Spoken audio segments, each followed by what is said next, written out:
Hey, salut à toi, j'espère que tu vas bien.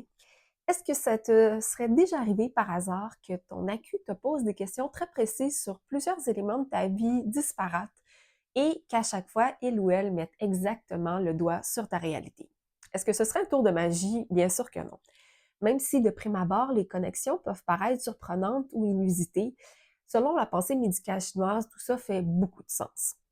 Autant c'est super important la discussion, notamment lors de la première rencontre en acupuncture, autant qu'il y a des informations qui sont collectées par différents autres sens et qui vont bien au-delà des mots. Si tu es curieux, curieuse d'en apprendre un peu plus sur les morphotypes selon le modèle des 5 éléments, je t'invite à visionner cette courte série de vidéos.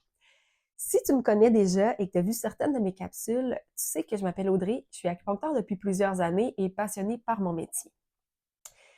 C'est vraiment mon dada, de vulgariser, de rendre accessible une partie de la pensée médicale chinoise à travers ces capsules. J'ai pu constater à plusieurs reprises dans la clinique, que ma théorie fonctionne, c'est-à-dire que quand les gens comprennent ce qui se passe énergétiquement dans leur corps, ils et elles sont plus réceptifs au traitement, donc meilleure efficacité. Dans la capsule suivante, je vais te parler du morphotype feu. À tout de suite!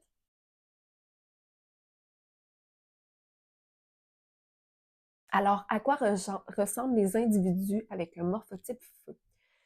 Au niveau du visage, on va voir une tête petite avec un visage triangulaire et vraiment une prédominance au niveau des yeux. Les caractéristiques clés, ça va être des personnes avec les cheveux bouclés, des taches de rousseur, un regard pétillant et souvent un large sourire. Au niveau de la silhouette plus générale, il va y avoir des épaules plus développées. Et quant aux mains, ça va être des mains généralement avec les doigts effilés et ces doigts-là vont être plus longs que la paume.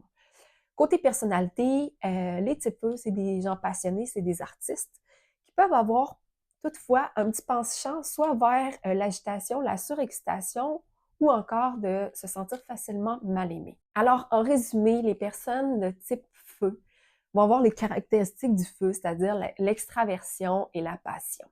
Je vous rappelle encore une fois que les types purs existent de manière relativement rare. On est souvent un mélange de différents éléments. Si tu as trouvé cette vidéo-là intéressante, pertinente, je t'invite à cliquer sur j'aime et à la partager avec des gens de ton entourage.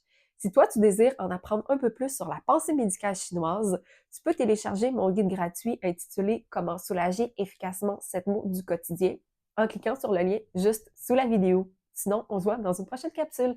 Ciao!